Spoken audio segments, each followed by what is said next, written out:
Hey there, you're listening to Not Another TV Podcast. This is episode 19, week of September 22nd, 2023. My name's Drew Koenig. With me again is my co-host, Mads Pasassi. Mads, how we doing? Hey guys, it's been a week. It has. To be fair, it's my first full week in like 2 weeks, so my brain was tired. Yes. I feel that. So that's the question that's been on everyone's mind this week that I feel like we have to address. Mm-hmm. How often do you think of the Roman Empire? So probably like once or twice a year because I'm a history nerd, and so occasionally I'll be watching a documentary and it references it, and then I'm like, huh, and I do a little deep dive for a couple days, and then I'm done. Right. How often do you think about the Roman Empire? I have two answers for this. The first is in like the granular way of like societies that just collapse, Mm-hmm. which is not necessarily Rome specific, but Rome's kind of like what everyone thinks of. Yeah. These are just random thoughts I have. And the second answer I have, which is what I told a friend of mine the other day when they asked me this, which is whenever I think about Xena Warrior Princess, which is still often, but also not Rome specific.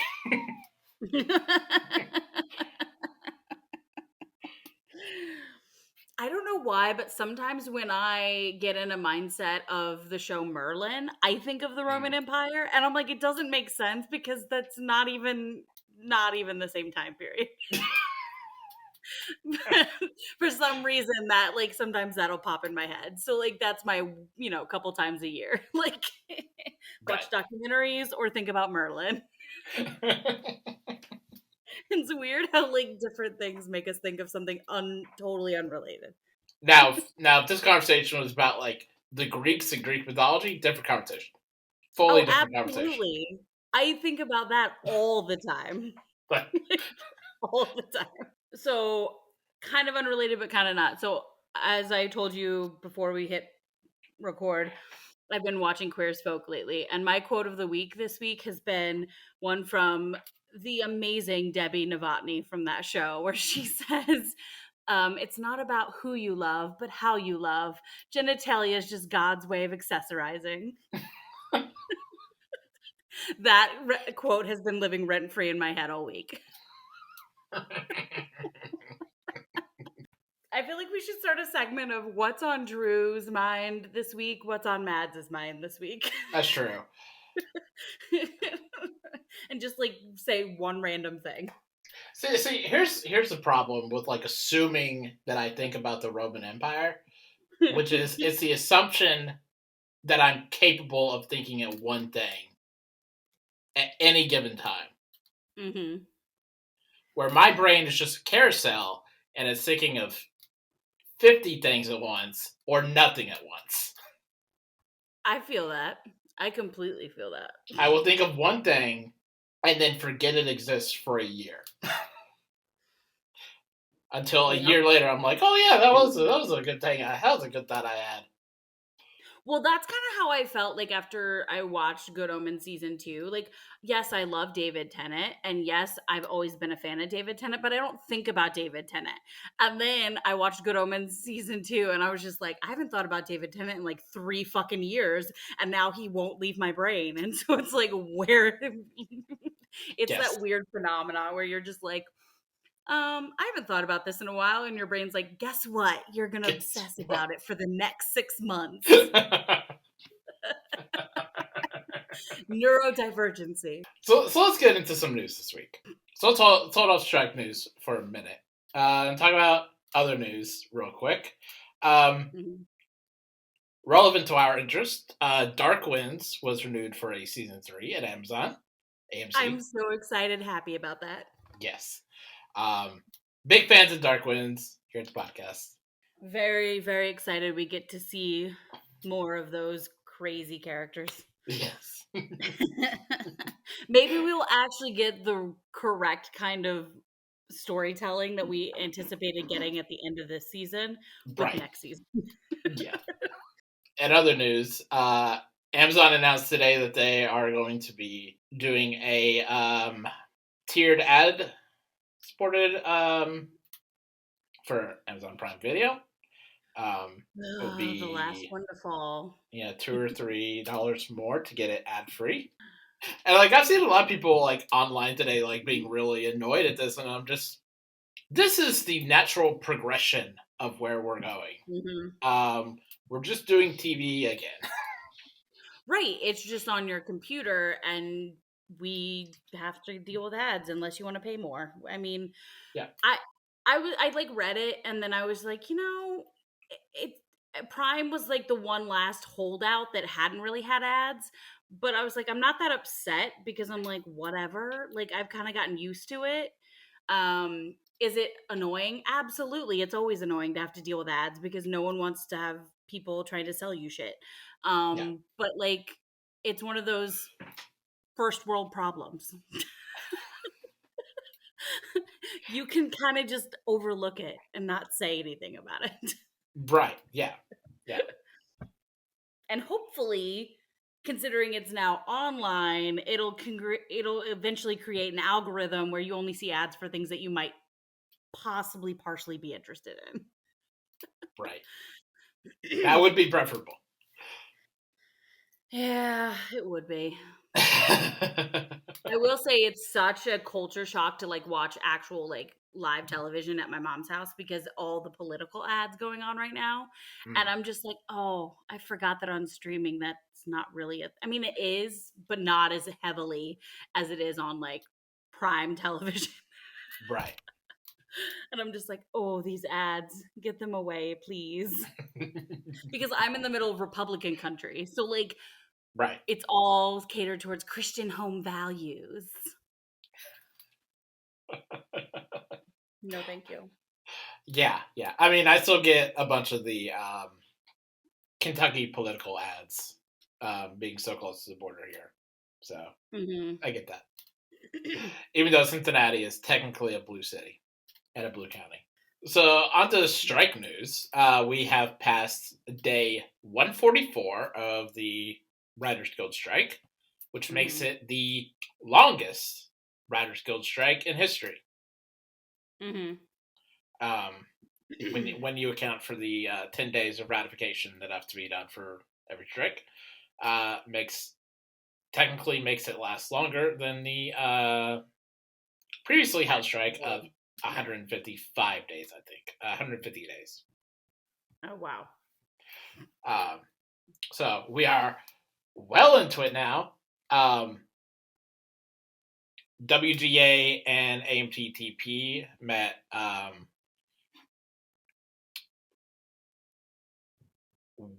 Wednesday and Thursday of this week. And we have still not heard anything concrete about what emerged from those negotiation deals, whether there was any progress or not. Now, the word is, and this is strictly rumor, that if negotiations weren't able to go through this week, that the strike would continue on to the end of the year. But those are strictly rumors. And should not be taken at face value. But could conceivably, if we don't get any kind of traction on a deal this week, that we could see this continue on for the rest of the year. But as of right now, we don't know anything. Yeah. Which I do find worrisome a little bit. Because at this point, we usually know something coming out of the meetings. You know? Yeah. Like, we knew something pretty immediately.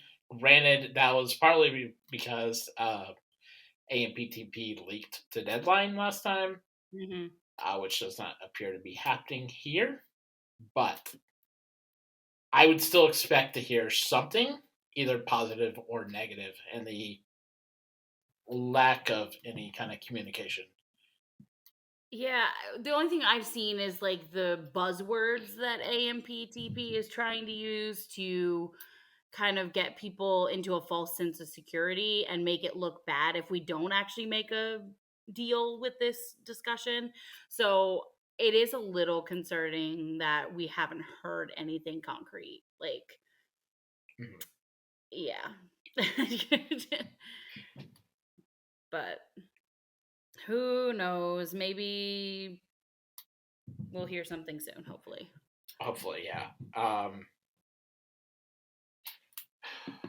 But yeah, we don't know anything. In other news, Drew Barrymore and Bill Maher have decided not to bring their talk shows back after receiving extreme backlash from, well, everyone, pretty much.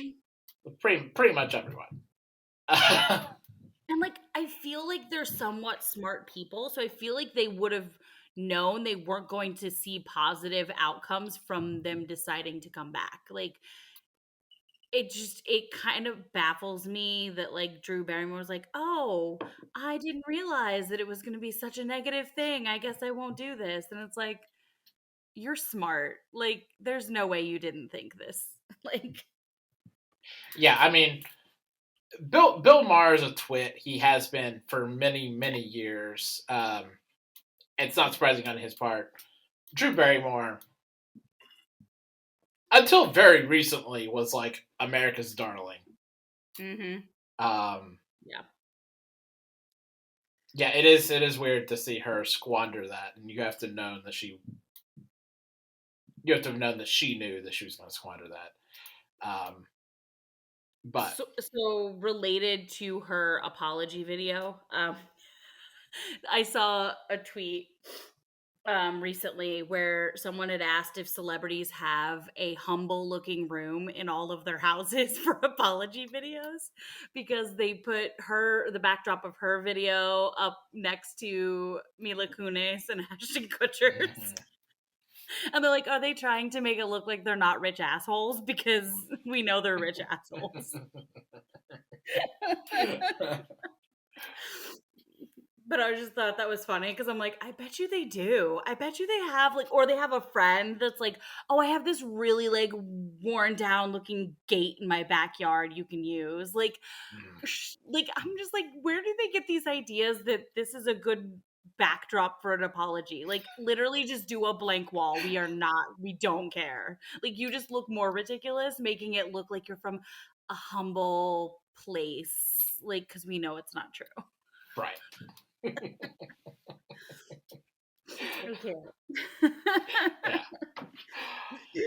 Yeah. In different news, Dancing with the Stars is amping up to come back during the strike, which was supposedly not a struck show. But Matt Walsh, not that Matt Walsh, the other Matt Walsh. The other Matt Walsh. The funny Matt Walsh. Said that he was not going to be part of Dancing with the Stars as a good union writers guild member. But SAG told him that if he had a contract with Dancing with the Stars, that he was still expected to fulfill it, which seems to put him and WGA and SAG in general at kind of odds on this one. Yeah, that's because WGA seems to be under the impression that this is struck, and SAG does not. It's complicated. It's a messy time, but I'm hoping that it won't negatively impact him, because he's trying to do the right thing.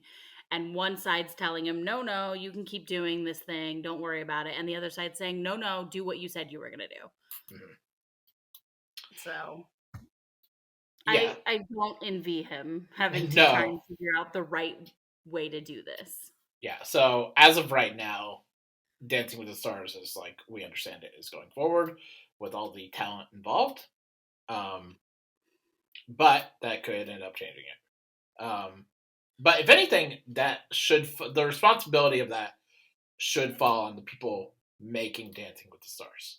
Mm-hmm. should fall on the producers and ABC in general. Mm-hmm. Speaking of ABC, and this is more rumor mill, there was a rumor floating around this week that Disney is looking into selling ABC.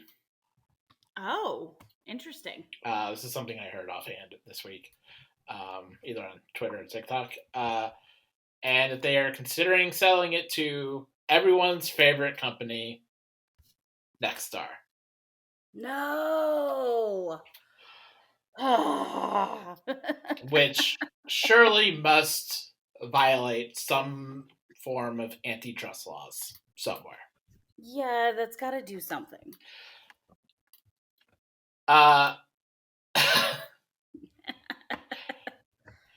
As much as I detest any kind of monopoly that Disney has, I do not want Nexstar to be further influencing the TV landscape. That would be a bad thing. Yeah.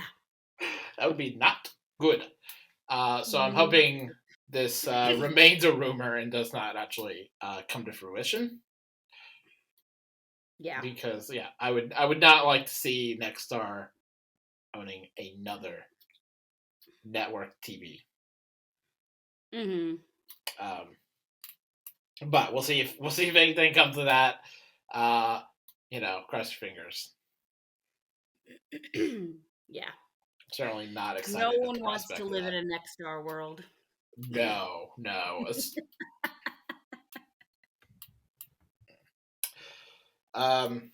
But I think that's all the news for this week. Next week we could have some potentially exciting news coming out of negotiation meetings, but we will just have to wait. Yeah.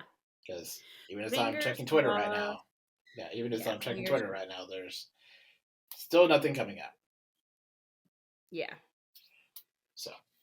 I did read, this is strike related, but not TV strike related. This is auto union strike related. Striking auto workers tricked big three corporations into thinking strike would be taking place at incorrect locations, foiling their anti-strike preparations and inflicting financial damage. We love it. That had to have been hard to pull off, especially in today's very connected world. I can't imagine how they managed to pull it off, but I'm glad they did. Yeah. Oh, that reminds me. So I've told you before that my work is union. Mm-hmm. So the union rep cornered me in the break room the other day and tried to convince me into being a union steward. And I was like, no, absolutely not. Not a chance. Mm-hmm. Not a chance. This is not my first rodeo. I've worked for this company a long time. I've known many union stewards. No. You're like, no thanks. No thanks. All that does is just piss off management. Whenever a union steward is at all effective, it just paints a target on their back. Mm-hmm. I was like, nope. Nope. I get through my day from as few people as possible noticing me or caring what I do. Exactly. You're like, I'm not putting a target or a spotlight on my life. No. I'm just like, I have been vaguely out of uniform for 2 years. You are not. No. I feel like you were the kid in class that when the teacher was like, who wants to volunteer? And you slid further down into your desk so you weren't seen. Absolutely. Oh, absolutely. Meanwhile, I was the kid at the front raising my hand. Yeah, I was like, please do not perceive me. But now as I've become an adult, I'm like, please don't pick me. Please don't pay attention to me. Ignore my existence. I will be perfectly fine. Yep.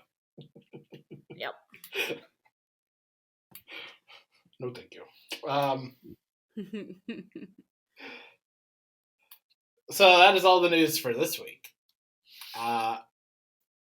Let's jump into the GOAT. So the GOAT is a weekly segment we do here on the podcast where myself and Mads will pick a best TV character or episode of all time and pit them up against each other on Twitter and TikTok, although we may have to go away from the Twitter part of that.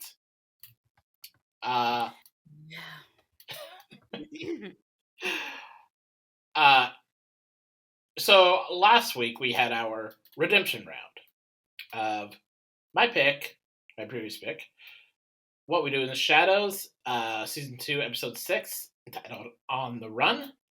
Going up against Mads' previous pick of Reva from Obi-Wan Kenobi.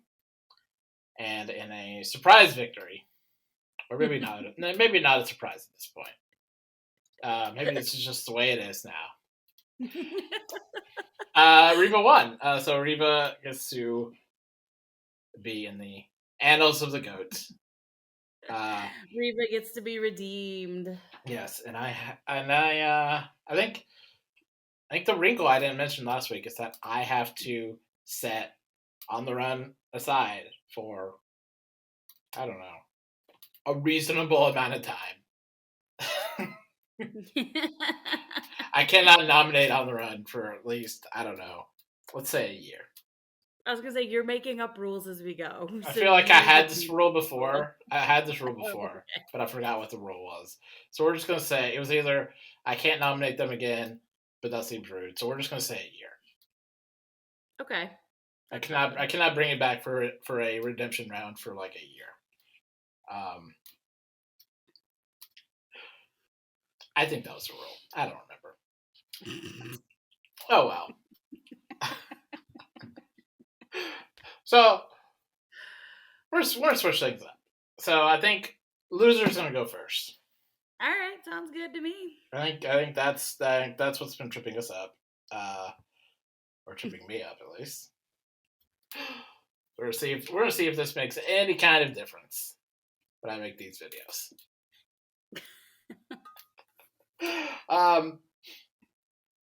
So I have recently been reading one of the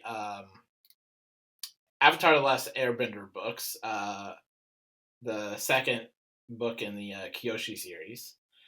So I've had Avatar: The Last Airbender on my mind this week, especially as we've had a couple other animated shows on our docket.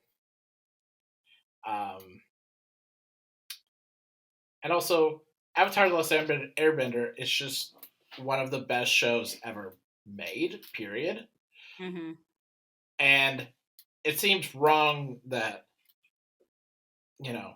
20 odd picks into this, we have not made a single Avatar: The Last Airbender nomination yet. So I shall be that person. With my pick this week, Avatar: The Last Airbender, Season 2, Episode 15, entitled The Tales of Ba Sing Se. Which, yes, which feels not dissimilar to like the conversations that we have about like reservation dogs, where it's like, hey, here's just like a fun little episode, guys. Here's a little vignette episode of everyone just having a little slice of life. Aang's he's trying to herd some animals and make a zoo. Toph and Katara are having a girls' day and getting pampered, and Sokka's trying to do like poetry rap battle. But also, guys, you see Uncle Iroh here, having just like a fun day helping people, and cutting to like oh god, taking a picnic up to a tree for his deceased son, and Leaves from the Vine playing, and a little caption coming up for a remembrance for Mako, who voiced Iroh. And you remember, like, oh, this was the last time this actor voiced his character. Mm-hmm. And you're just like, oh, okay. And then the episode continues for 15 more minutes. And you're expected to just sit there with the sadness and the anguish. As fucking Zuko tries to go on a date. Like,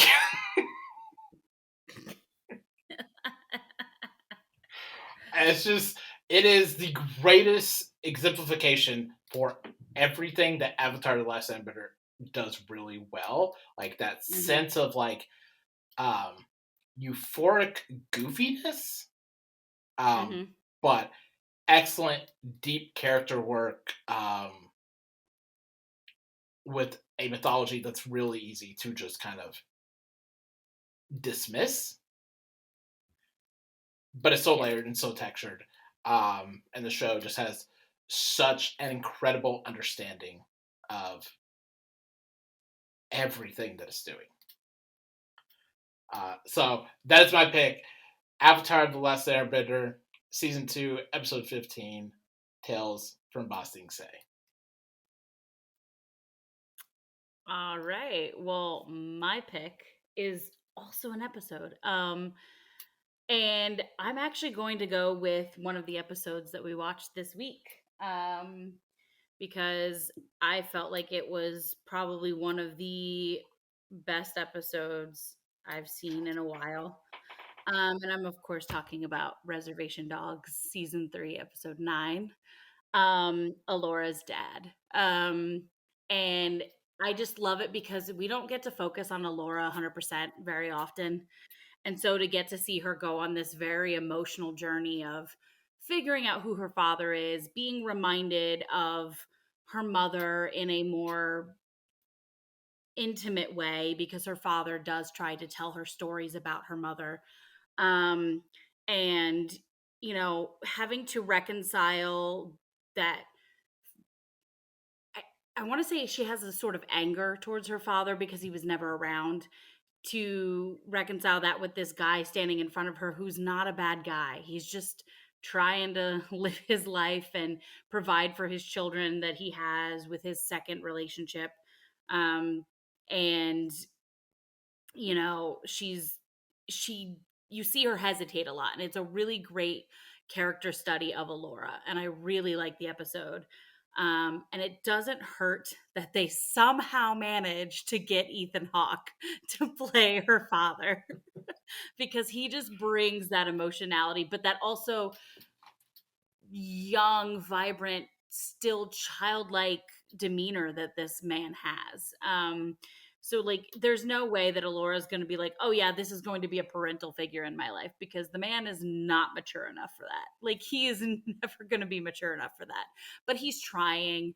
He's trying to be there for her in whatever way that he can. And so it's a very good representation of when Reservation Dogs goes for the heart, and really just helps us explore these characters on a deep emotional level. Nice. Excellent. I will say my thoughts before we get. Oh, I have more thoughts. We're just these are just my goat thoughts. They're just goat thoughts.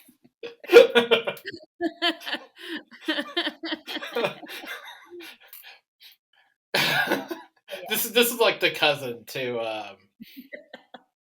Over the Garden Wall, with Greg and his rock facts. Goat thoughts. Goat thoughts. Rock facts. Oh, Greg, you're so adorable and relatable. So I was sorry. No, go ahead. So those are our picks for this week. You can go vote for them on Twitter and TikTok, and you'll have 2 days to vote once the poll goes up. And be sure to like and share us on all of your social media platforms. And also go to our page on Blue Sky, which is Not Another TV Podcast .bsky.social. And also go to our merch shop, bit.ly /Not Another TV Podcast -Shopify for a bunch of shirts and hats and other accessories. Without anything further, let's jump into the show.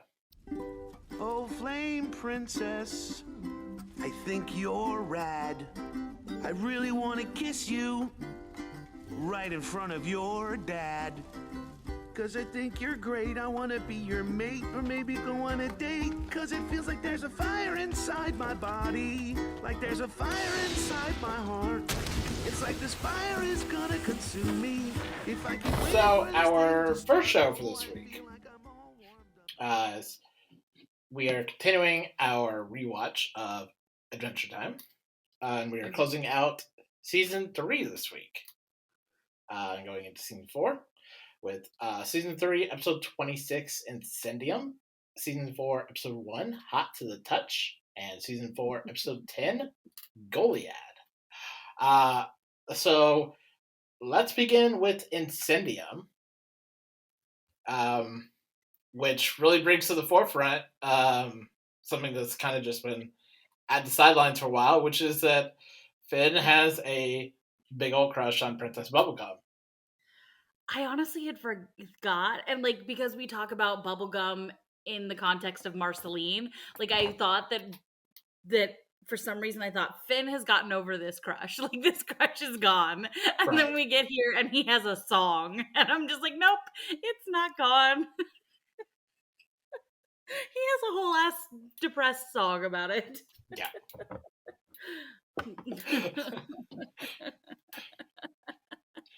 Yeah. And he still has that tuft of hair. Which, like, it's cute, but it's also slightly creepy. Like, I don't know. It's just... He's 12. He's 12. Yeah, it's I believe he's 13 at this point in the show. But it's such like an essentially 13 episode, you know? Like, it's an episode that makes so much sense at 13. Yeah. Having a crush on like this cool older girl, and there's just no way in the world it's gonna work out. Yeah. You know, like there's just no way, and you just kind of have to like grow through that. But it's a thing that sucks, especially at that age, to go like, oh, the person that I like doesn't like me, and never will like me. You know? Oh, absolutely. Yeah, and the more that I spend time on this, the more it is just going to ache and hurt at me. Yeah.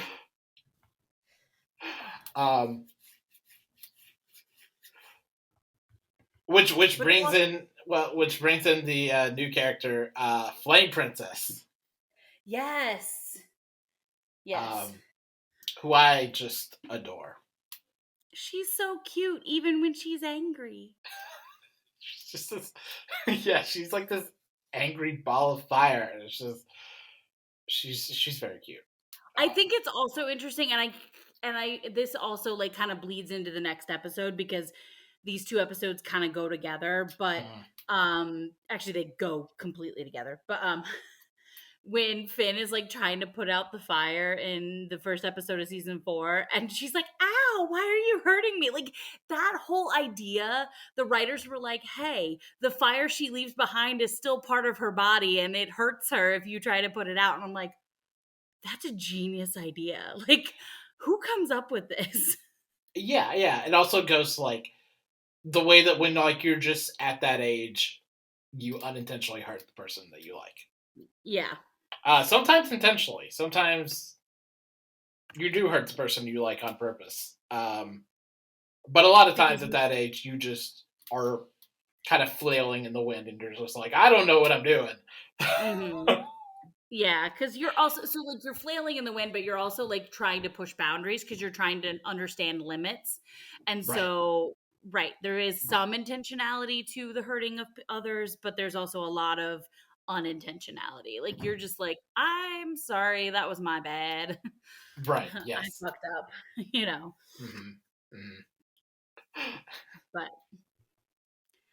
I also it brings back the creepy morphing that Jake can do. Um, Right. and I like Jake, but that kind of stuff freaks me out. Like I'm just like you morphed your body into Finn. This is creepy. Hmm. Um, just and they fell for it. That's the thing that's even weirder. It's like these fire people fell for it. I'm like, do you guys not see he's attached to this dog? Like, do you?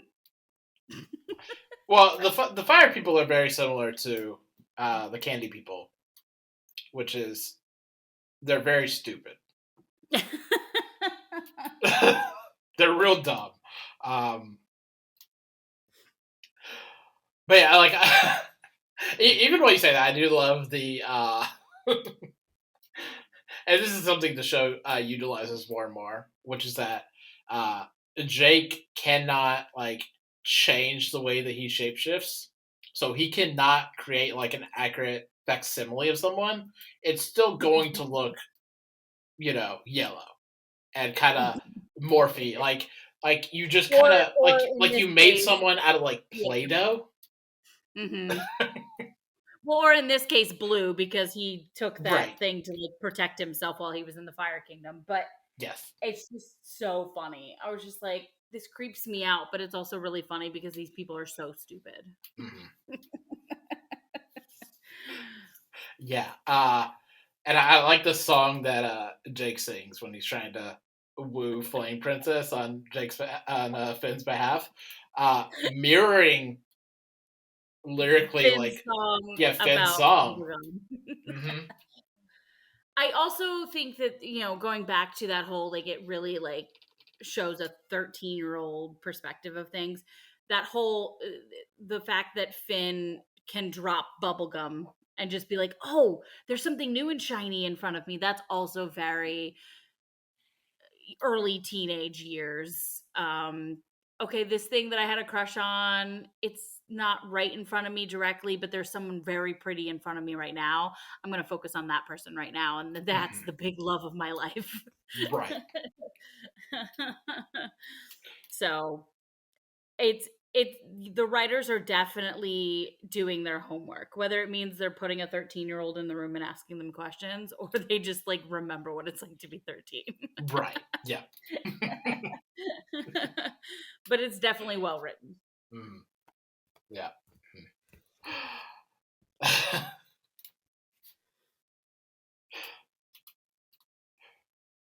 Yeah, and there is that idea at the end of the episode of two people who similar in the way that like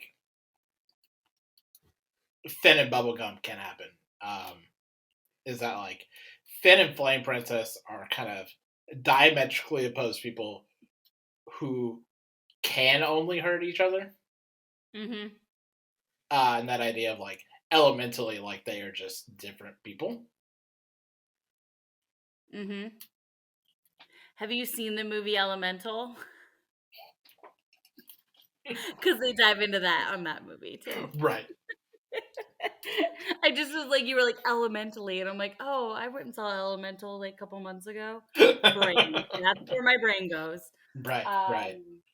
The movie was but yeah, no. The whole Right. idea that fire cannot fall in love with water and be in a relationship with water because they cancel each other out. Right. Right.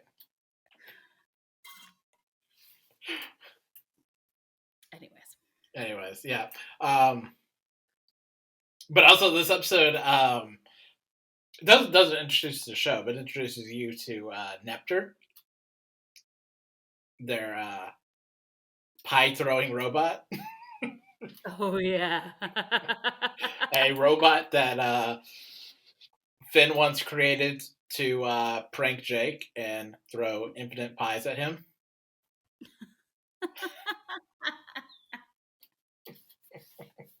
I love that. Yes. I also like that we got to see Peppermint Butler again. Yes, which brings us into Peppermint Butler. Yes, which brings us into Goliad. Yes. Which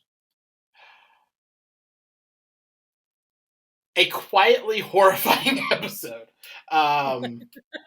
Not gonna lie, I was not able to look at the screen very much because the creature kind of freaked me out. Yes, Goliad's very kind of freaky.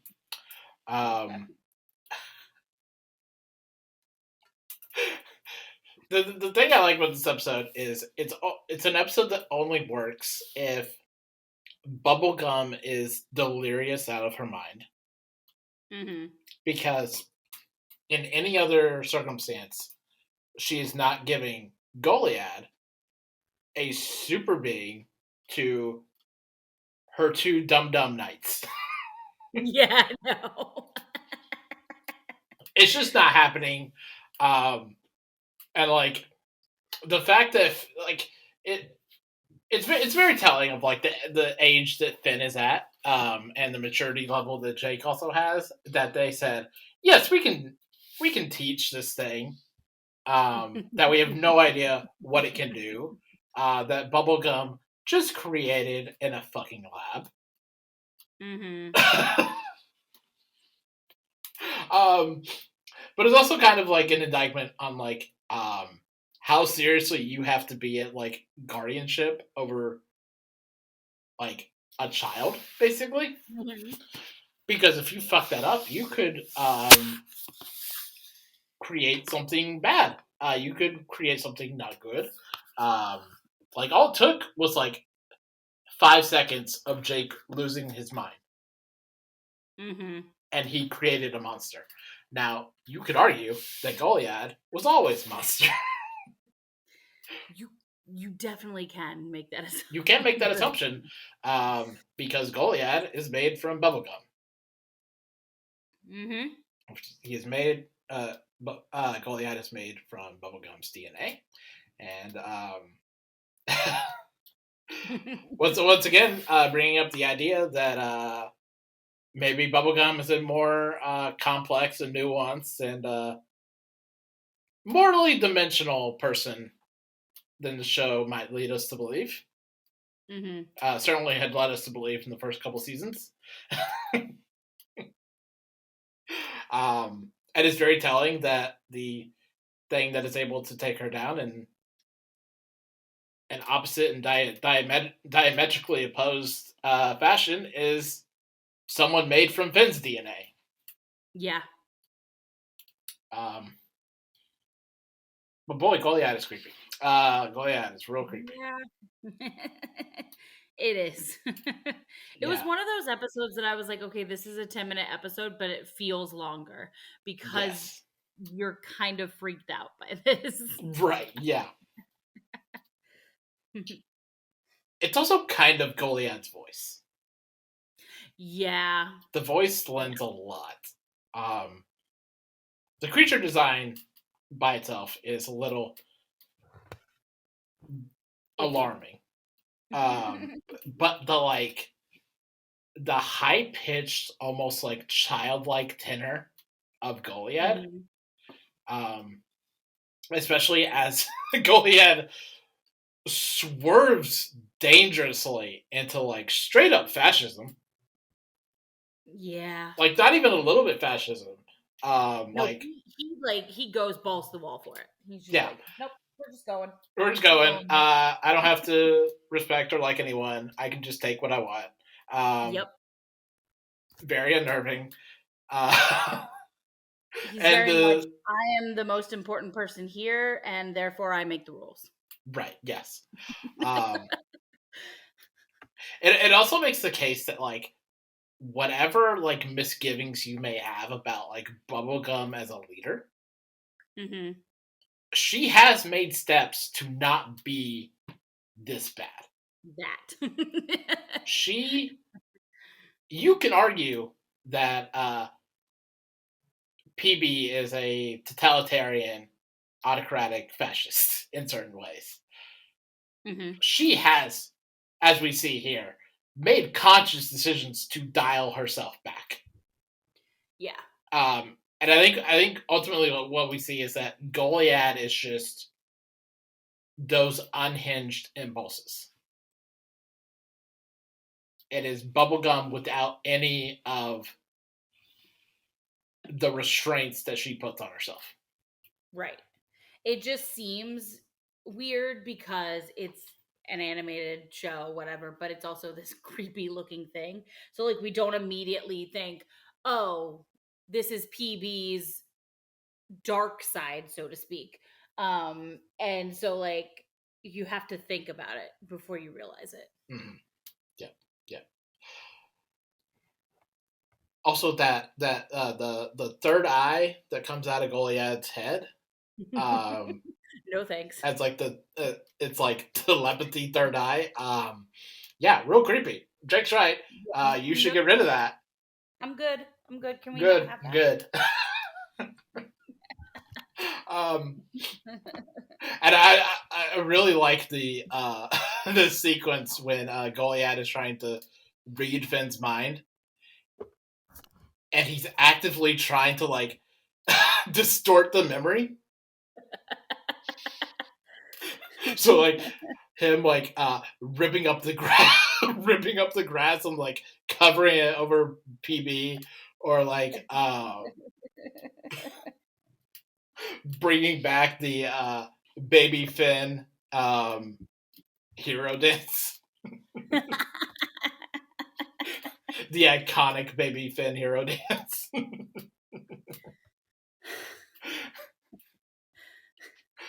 And it's so good. This show is a really good balance of freak you out and make you laugh your ass off. Right. Like, it feels like every episode there are elements that it's like, let's not think too much on that because that's creepy. And then lots of elements of this is so ridiculous, it's funny. Right. And this definitely veers towards the former. Yes. Well, especially like at the end where PB's like, oh yeah, I created this guy in the lab who's just going to be here for all eternity, keeping Goliad in check. And he's basically your son. I don't know. I mean, why not? Yeah, like whatever good you can say about PB, that's fucked up. Yeah. And it's the kind of just like cavalier nature she has to like, oh, she could just create a life form. Yes. It's all right. She can just create things. Like we saw with like Lemongrab of like, oh yeah, I just like created Lemongrab and like he's kind of weird, but. And that's when it veers into the really like realistically scary stuff, because if you think about it long enough, you're like, okay, this is like scientists now trying to like clone people or AI trying to be people and things like that, and it's like, nope, let's not. Okay, Let's not do that. let's not do that. I'm good. But like, yeah, the fact that she can just create things in her lab and 9 times out of 10 they turn out to be really freaky weird stuff. It's like, girl, someone needs to take your lab away from you. Right. Someone needs to take your privileges away. You've lost lab privileges for 2 years. Now go think about what you've done.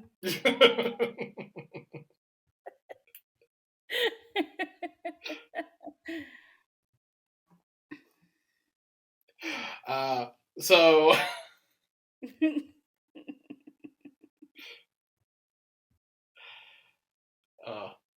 so next week we're going to be talking, and this is maybe our most straightforward sequence yet.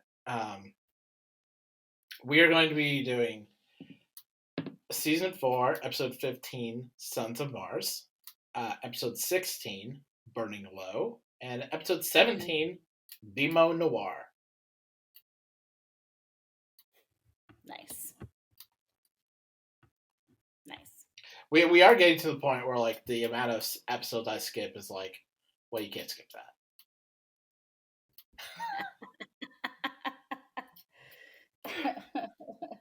I kind of wanted to go back because we skipped over Marceline's closet, and I'm like, I kind of want to go back and watch this episode just because it sounds interesting. You should go watch Marceline's Closet because it is a lot of fun. I'm like, wait, Finn and Jake are locked in Marceline's closet. Yes, I want to see this. It's very fun. Yeah, no, if there's any episode you want to go back and watch, like I would definitely. Oh no, I know I have the ability to do that. It's just I'm so busy that I'm like, oh, I'll do it later, and then I forget about it. Yeah. Well, you know what? Depending on how long this strike goes, we might finish this and be able to go back and watch some other episodes. I got into a conversation about Adventure Time this week because a friend of mine posted a fan video of Ice King in their stories, and I was like, oh my god, I love Ice King so much. And they were like, yeah, he's cool, and I'm like, what? He is so wonderful and so ridiculous, and I just want to give him a warm hug. And I like Gunther. Yes, Gunther. Like, prior to this podcast, I had a deep, hard no about most animated shows because I just have a harder time concentrating with animation versus live action stuff. Right. And unless it's something that I'm like deeply seated in my brain love, like Star Wars, or like it's something I watched when I was a kid, like Avatar: The Last Airbender, I'm not gonna watch it. But Adventure Time, I'm like, why didn't I watch this? This is good. I wrote for a site in the early 2010s, and they were obsessed with this show. Mm-hmm. I feel like this show was like made up a good portion of like our TV content, our like TV editorials that we did. Like, we loved this show so much. That's fine.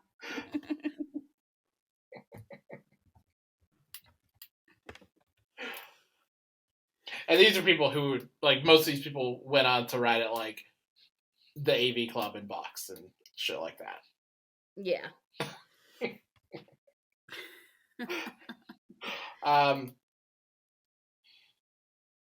So let's say an animation for a little bit, and do our next show, which is we're doing a watch of Over the Garden Wall for our spooky season here. Yes. So we're starting with Over the Garden Wall, season 1, episode 1, episode 2.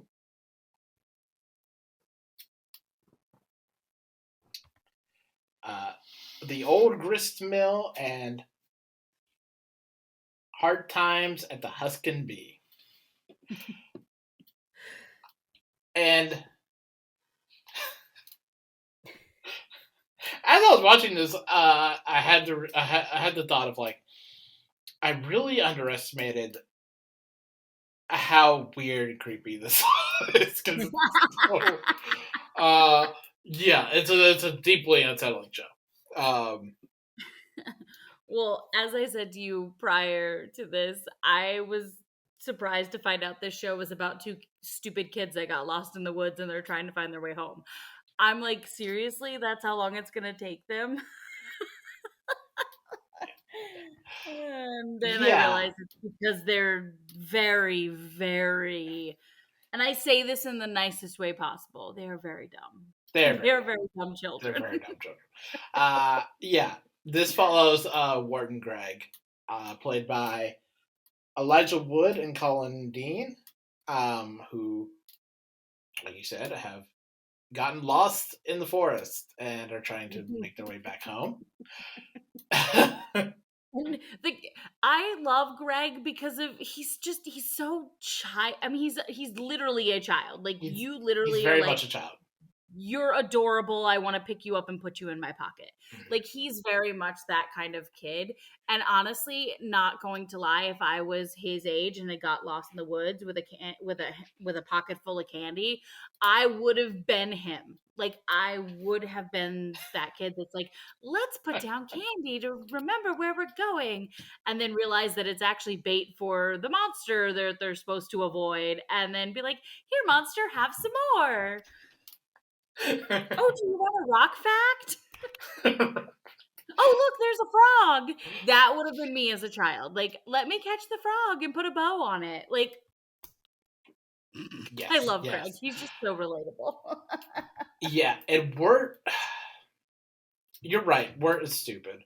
But he's trying so hard to be like the responsible older brother.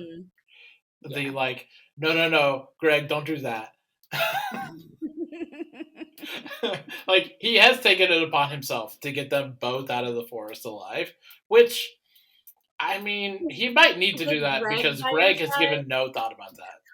I was gonna say, with Greg by your side, that's a very tall order because, like I said, I was very much the Greg child growing up. I had ADHD and other, issues with focus and attention. And I just wanted to go la la la la la all the time, just do my own little thing and not really care about actual things that could happen that are dangerous or Right. things I should be doing instead of what I want to do. And Wirt is definitely my older sister, who was always like tasked with gotta keep them in line because they're gonna run off and do something stupid if you don't. Like, so I understand both sides of it, but I relate so much to Greg. He's so adorable. Yes. And there's some great secondary voice acting in this episode. We already mentioned Elijah Wood, but you also have Melanie Linsky as a talking bird. Yes. I heard the bird and I was like, wait a minute, I know that voice. Yep. Beatrice, who is trying to get them through the forest for reasons. For reasons. Which she won't tell them. They're like, why are you going this way? And she goes, oh, because I want to. Because I want to. And it's like, she's not telling the truth. And it's like, okay, that's a plot point that's going to come up later. It's a plot point. And also Christopher Lloyd as the woodsman, who is just so good as like no, children, don't do that. Yes. No. Honestly, hearing that voice like literally took me back to my nostalgic childhood because like his voice has been in so much of what I watched as a kid. And so like to hear his voice, I'm like, this just adds that level of childhood to this story. Mm-hmm. And I loved it. I loved it so much. Yep. Yeah, he just inhabits that so well. Mm-hmm. Oh my god! And I really enjoy the fake out in this first episode of like introducing this idea of a big mysterious beast in the forest, and then doing like a fake out with it being a dog. With it being it's just a dog, but there is still a beast. And he's like, don't be wrong, there's still a beast out there. This is just a dog. It was a very scary dog. I won't tell you what or where this other beast is, but I'm gonna mysteriously say, oh no, there's still another beast. It like very much reminded me of like Grown-Ups when I was a kid and how they would like warn you of stuff because they didn't want you doing something dangerous, not because there was actually any real like major danger, but they made it seem more dangerous than it was to get you to listen to them. Right. No, like I have a similar feeling, but like in a kind of opposite sense of like a parent who tells you not to do something but doesn't want to give you too much information about it because that might be the thing that enables you to do the thing that they don't want you to do. Oh yeah, that's true too. That's true. Like that kind of sort of ties in sort of in different ways. Yeah. Yeah. But the animation for the dog as it's like going feral for the candy is terrifying. Terrifying.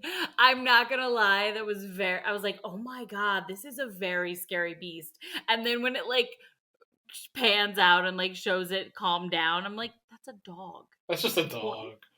What? Yeah, but like the bugged out eyes and the snarling mouth, and you're just like, I feel like I felt every bit that we were in danger. Yeah. And really set the tone. Yeah. Oof. And then the second episode with pumpkin people. Weird, creepy pumpkin people. Yeah. Don't let me go anywhere near a farm. No. This spooky season. Because it's like a million scarecrows come to life. And we're pumpkins. No, I don't like this. Yeah, I didn't care for that at all. No, it was even worse when they were like, when Greg was like, or not Greg, was it Greg or Wart? It said something about, wait, are you guys all dressed up as pumpkins? And they're like, sure, yeah, okay. Well, it'd be weird if we were not dressed up as pumpkins. And there was also the whole, how else do you think the pumpkins get around? And I'm like, what? How is this normal behavior? How is this normal conversation? And I loved the moment where Enoch, the pumpkin leader, was listing all of their crimes, and he's like, and murder, where it's like, murder. It's like, oh, well, maybe not murder. Okay, maybe not murder. I mean, technically, Greg did step in a pumpkin, so they could claim that's murder. They could claim that's murder. But I love the instant taking it back. I was like, okay, maybe not murder. Okay, but it was the another funny moment was Greg being like, oh, so I can take the pumpkin off now? And it's like, bro, you didn't have to wear the pumpkin at all. Like, what? Why didn't you take it off miles ago? Like...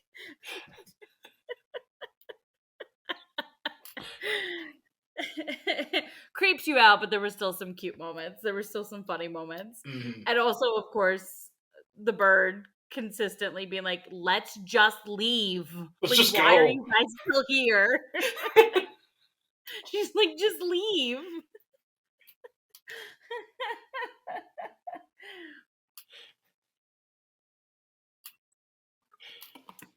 Yes. Oh, yeah, this is just such a delightful show. It's delightful. It's a delightful, creepy show. Yes, and it very much got me in the fall spirit, considering it's still like 80-something degrees out here. So, like, I'm like, it's supposed to be starting to get into fall. Why is it still hot? I want my fall weather. Yep. But I no longer want pumpkins. They can go away. No.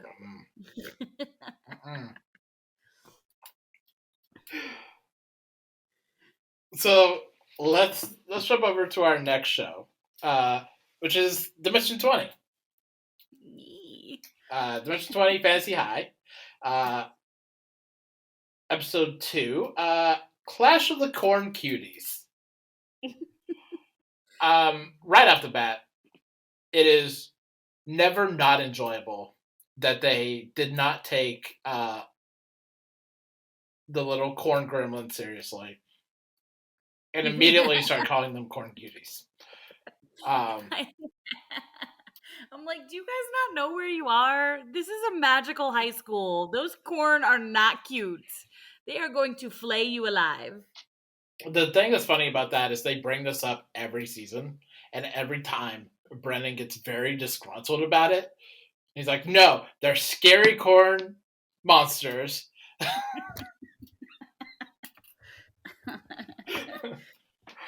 But no, like,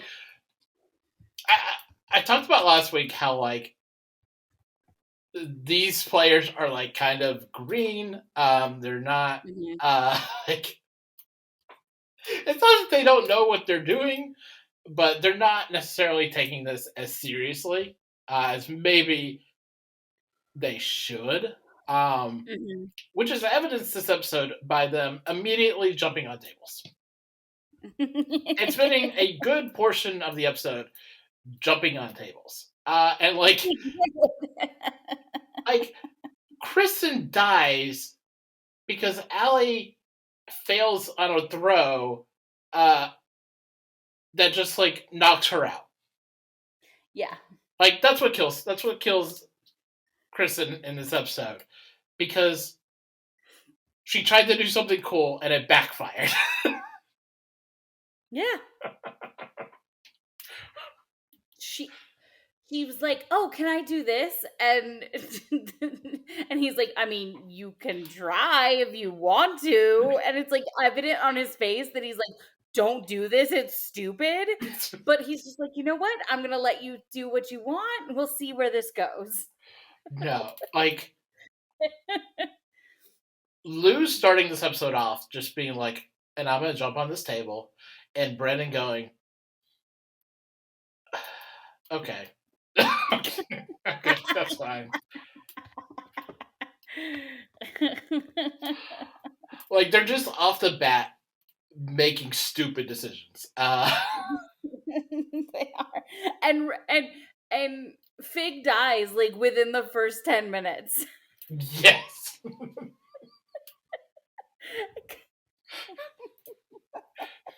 And like, here's the thing: this wouldn't be a problem if they weren't literally level 1.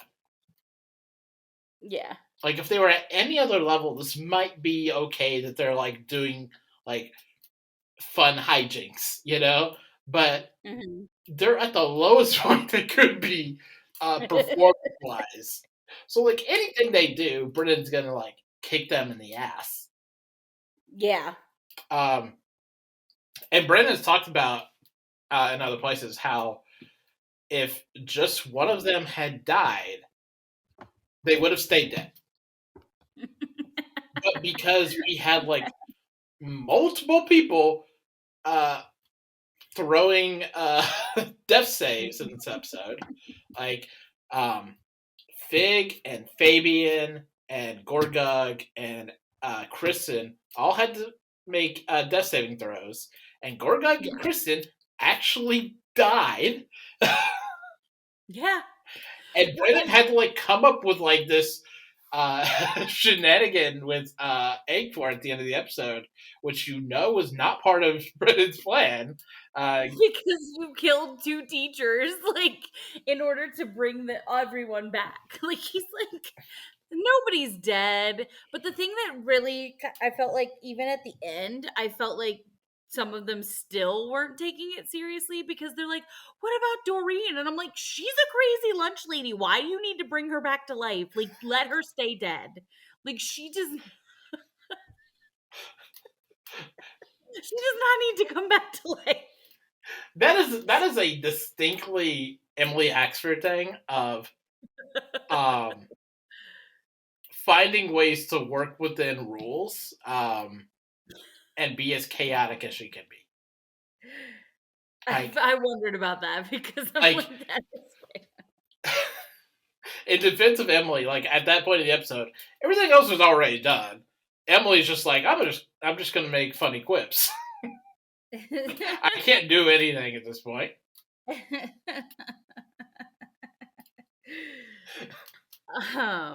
However, I will say the moment of this episode was Riz going, I'm gonna stab him in the butthole. No. Riz Riz like, I'm gonna go into his butthole. Yeah, I'm no. just like, that's fantastic. Riz asking Brennan if the hole is goblin sized. Yes. It's so good. Is the hole goblin sized?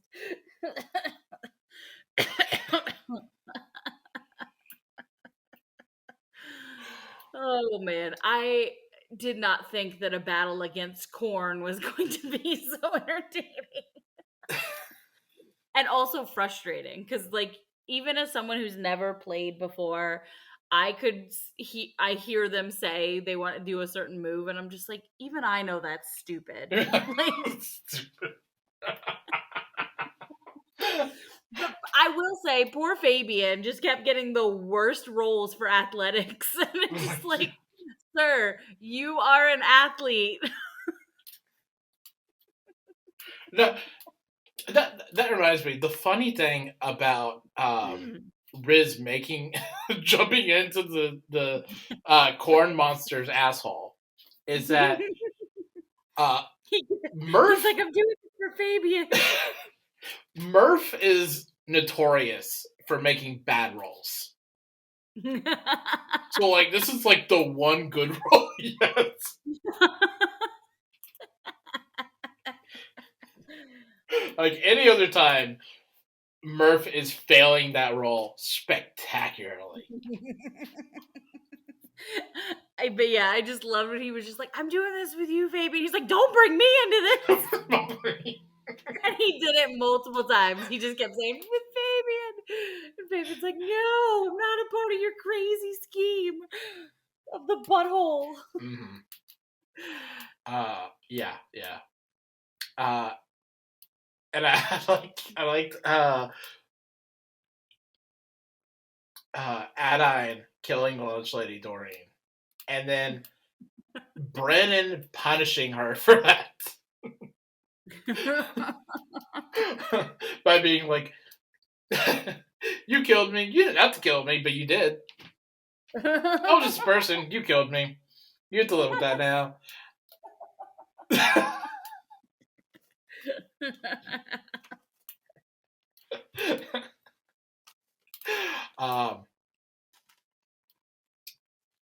I really like Brennan. He's like, how can I make this more chaotic? Yes. He's like, where can I put these corn goblins to make this even more chaotic and see how this ends up? Like, Kristen constantly being unable to pick up her staff is the funniest thing. It's like, it's your staff and you can't even pick this shit up.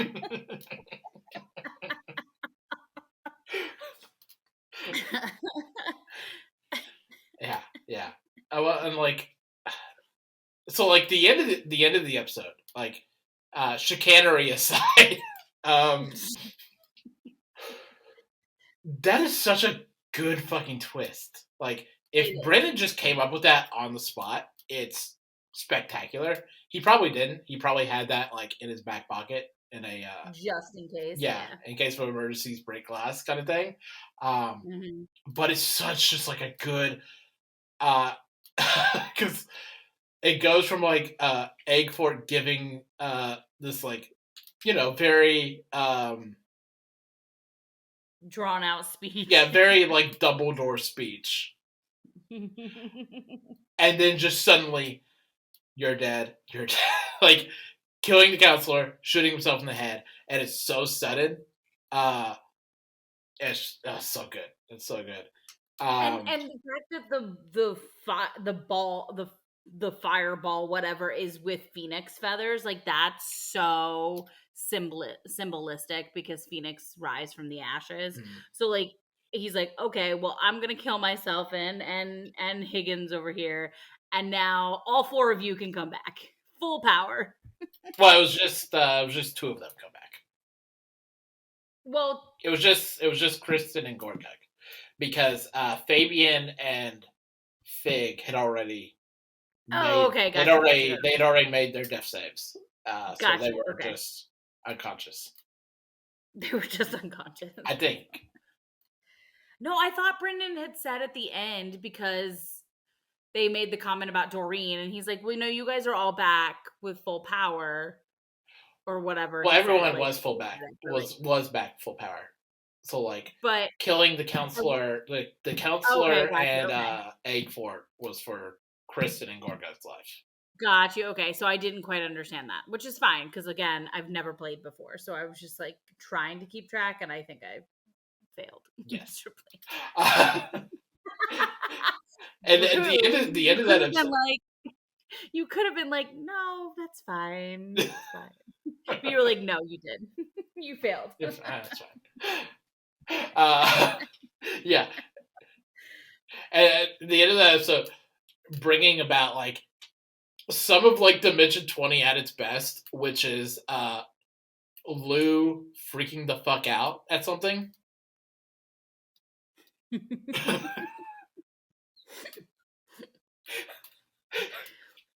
Because Luke is so animated when he's just like flipping out over, over something that's happened.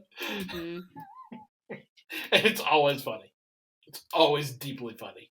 But yeah. And like, just to tell you, this is kind of like the format of these seasons in general. Of you'll have a role play episode and then a battle episode. Okay. And that's kind of the formula as it goes on. Okay, that makes sense. So we'll have another, role play, battle, so on and so forth. And I love that getting to the battle, like they have not. I know that's how kind of how it works, but like I love that they have the actual like little figurines of these characters. And, like that's so cool. Yes, and I think that is like one of Dimension 20's best aspects is they have very strong production design. Mm-hmm. Yeah. So like for all these battle episodes, they have like actual boards with very well made figurines. They have a very good production design department. And it's all like it's very gamey, like there are actual square tiles of like how much characters can move, and it makes it a lot better than just like, and your character did this in a very like abstract way, It helps me visualize better because I'm very much with things like this, with new games and new concepts. I'm very much a visual learner. And so like for me being able to visually see, okay, that character moved 2 blocks and then jumped on a table. Like, okay, I get what we're looking at now. Like that kind of stuff like really helped. Yes. And also the Box of Doom. Yes. Love the Box of Doom. Which again is just like a really cool design. For like really high stakes moments. Yeah. And again, like all the figurines look really good. Taking them from like a kind of conceptual drawings that we see in the first episode, and making them like really literal with like Adine with her glass ball and all the designs of the other characters. You get to see their weapons, and it's like that's cool. Like Gorgon really with his axe and Kristen with her Bible. The corn god.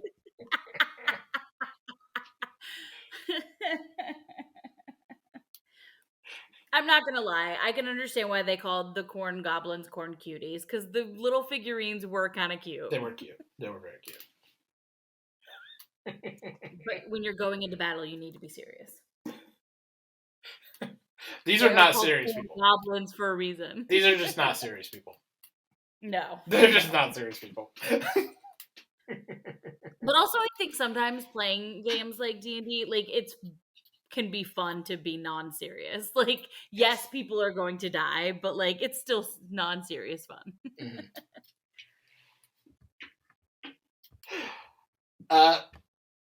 So let's jump into our next show of the week, which is we're circling back to The Lost Flowers of Alice Hart, season 1 on Amazon Prime Video. So what did you think of this? I understand the full concept of this show was to like really shine a light on domestic abuse and sexual abuse and things like that of women. And it was to like really focus on giving women a voice against their abusers and things like that. But I did feel like the show dragged a lot. And it felt like it's supposed to the title implies that the show's going to be more about Alice. And instead we get a lot of focus on her grandmother. And that's fine, I guess, but like when I go into a show expecting to talk about Alice and most of it's focused on her grandmother, it kind of annoys me. Like that kind of stuff annoys me. Um and the ending was just okay, whatever. It happened, it ended. It was very much a and they all died kind of, which in this case June did die, but like, you know what I mean? Like Right. books that end very like everybody died, the end. Like what? Yeah. Yeah. Um, yeah, I see what you mean about like this being a larger conversation about domestic abuse. Mm-hmm. I think where some of my problems come into this is um, I think you get everything about domestic abuse without Alice also herself being abused Yes. in the present day. Yep. Because there's no resolution of that, there's nowhere to go, and there's actually a point in the episode where I went, if she goes back to that man, I will actually lose my mind. Mm-hmm. Which again would be not uncommon for women who are stuck in a domestic abuse situation. They do sometimes go back to the person that's abusing them. But this show kind of threw that in there. I felt for shock value or for feeling like they needed it as a catalyst for her to learn the lessons that June was trying to teach her, about listening to women, about about protecting the women around you if you can, that kind of whole bigger conversation. But it was unnecessary. Like she didn't need to be traumatized in order for her to learn a quote unquote lesson. Yeah, it felt like cruelty for cruelty's sake. Yeah. And I read a review done by the person that reviewed it for Telltale, and she was like, "Oh, it was really great that she learned this lesson, and like that she ended up going back to her grandmother and staying away and da da da." Da. And I was just like, "Was it really that great though? Like, was it really necessary? Like, it wasn't necessary." There are ways to tell stories without adding in extra bullshit, basically. Right. Well, it kind of reminded me of the way that like Stephen King tells stories, where Stephen King is kind of prolific for setting up a really interesting, compelling story, and then Mhm. towards the end, not quite knowing how to wrap it up. Mhm. Which is a problem that he has again and again and again. And I feel kind of that same problem here of they didn't know how else to get Alice to go back to the farm. Yeah. Um, and like they didn't really know how to wrap a lot of this up. But like The we thing is, I feel like without her having an abusive boyfriend, if Twig had called her up and said, "Your grandmother's dying," I feel like she would have gone back. Like, she didn't need that extra bullshit in order to go back. I think she was upset. She's a young woman who found out some things that she never known before, and she felt betrayed and she ran off. Like, it's a typical kind of reaction. Mhm. And if she hadn't been pulled into this web with this very abusive man, she probably would have gone back on her own. Like, you know what I mean? Like, she would have Yeah. figured it out, but they didn't know how to write that. No, and it's like I feel like they didn't know quite how to marry these two parts of the show of Hmm. like once Alice leaves the farm and like what to do with her and how to bring her back, because like you still have like a whole other part of the show, but I think it was done kind of haphazardly. Wasn't this show based off a book? It is. Yeah, so like I'm curious to see if the book is like, you know, moment for moment similar to the show, or if the show like really added some extra crap to like extend the story. Right. But Yeah. A lot of this felt like unnecessary and unneeded. yeah. But It could have been probably like 3 or 4 parts and it would have been fine. yeah, I still maintain this could have been a very decent 2.5-hour movie. Yes. Mm-hmm. Like, don't need this. What I will say, however, is that Alicia Debnam Carey and Sigourney Weaver are both very good. Mm-hmm. They Um, nailed what they were given. It was just they were given crap. yes. And ADC does some very good shouty dialogue in the 7th episode. Mm-hmm.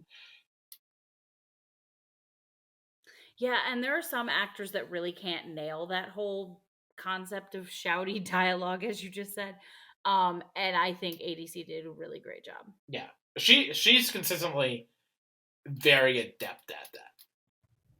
Yeah, you feel her emotions coming, just boiling out of her. Like you can just feel that that's what she's going through. You understand it, and it's like that's the mark of a good actor. Yeah. Like she exercised that a lot in like The 100 and Fear the Walking Dead. So like she's very like she knows how to nail that. Oh yeah, dramatic acting. Yes. And definitely I look forward to whatever she does after this. I keep waiting for her to like actually get big, you know? Mm-hmm. Yeah. Because right now it feels like she is someone that like TV people know is good, Mm-hmm. but like people in general don't know is really good. Yeah. Like people who watch like The 100 and Fear the Walking Dead know that she's like one of the best parts of the show, but like in general, I don't know if she's like someone when they think of like really good TV actresses that they go, oh yeah, her. Mm-hmm. I like being able to like see an actress like that, like watch their career like grow, and then when they like really hit it and everyone's talking about them, you're like, yeah, but I was by their side when no one was talking about them. Right. You're like, I was a fan back when. Way back when. There have been a few of those. Yeah. Through the years, I feel. Yep. So let's move on to our next show, which is Star Trek Lower Decks, Season 4, Episode 4. I did not write the title for this episode.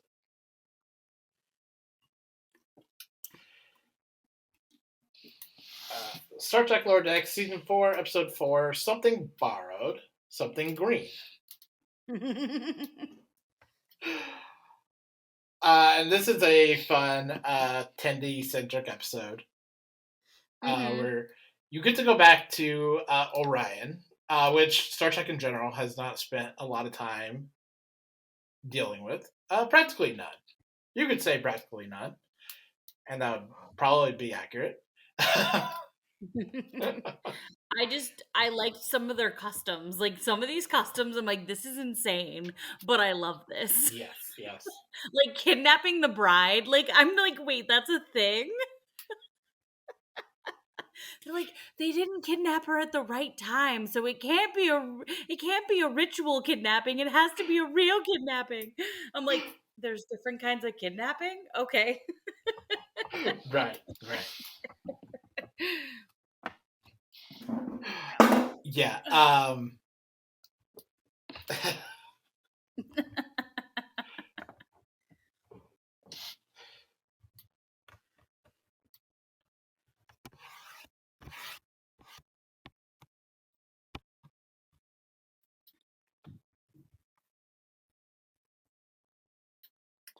Yeah, and Mariner and Tavana just like in the back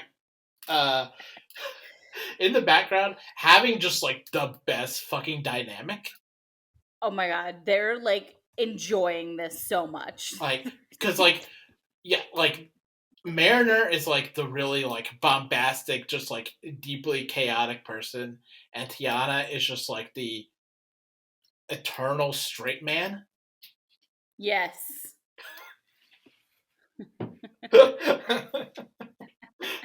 Right? Every one of their conversations is just great. With them just like remarking at things happening around them. Yeah. And Mariner getting like stabbed with a knife every. Also, I loved at the end when they're like talking to Boimler and why can't I think of his name? They're like telling them about their adventure, and the guys are trying so hard not to act super jealous. And they're like, "What? It was just a boring wedding. Like, you wanted to be invited?" Like, they're like, "No, of course not." It's like, obviously, yes, you did. Obviously, yes. Yeah, and their B plot is fine. It's okay. Yeah, it's easily forgettable. Honestly, it's perfectly fun, but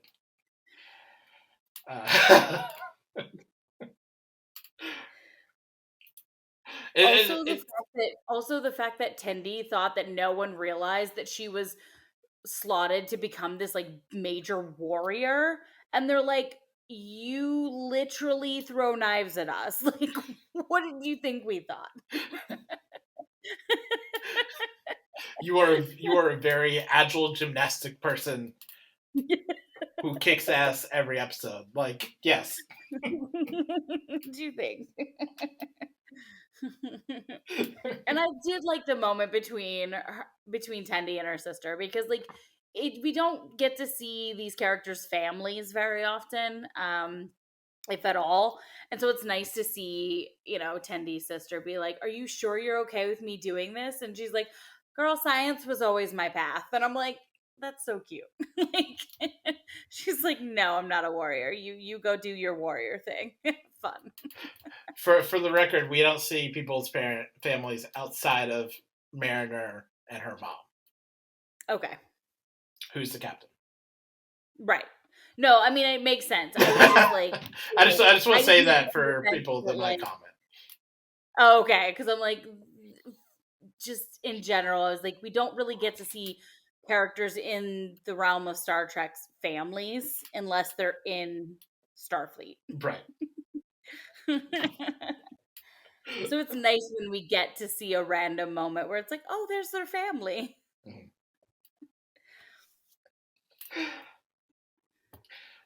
So let's jump to our next episode, which is Ahsoka, Season 1, Episode 6, Far, Far Away.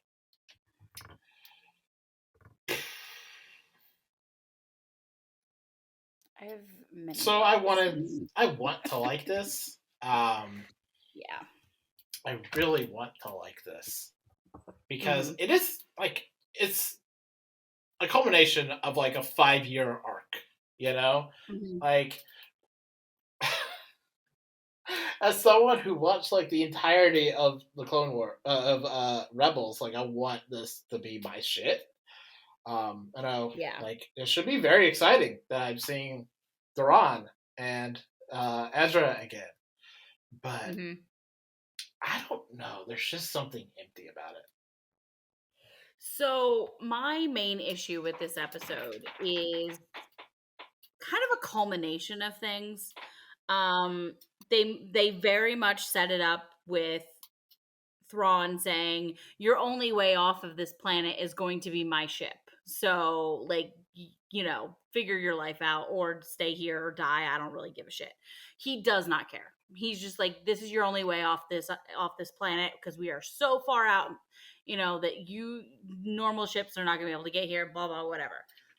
But he also knows that Ahsoka is approaching, but also Balin has said that these whales only come to this planet when they come here to die. So how is Ahsoka and Hyung going to get back? So I'm like, there is a major plot hole here. How are we getting back? Because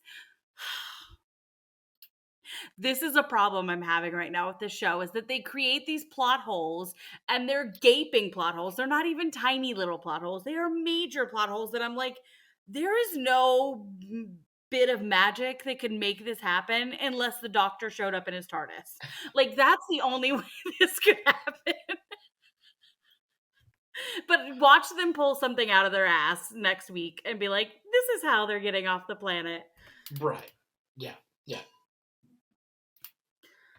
Unless they like somehow defeat Thrawn and take his ship, which I don't really see that happening, but like, I don't know. Who knows?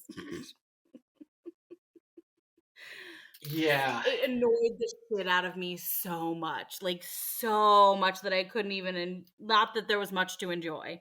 I literally was like, I have to force myself to come up with words to say about this episode, because nothing really happened. First of all, nothing really happened. Yes, we got some plot, but like nothing really happened, except the cute turtle creatures, which I want one of those. I want a turtle creature.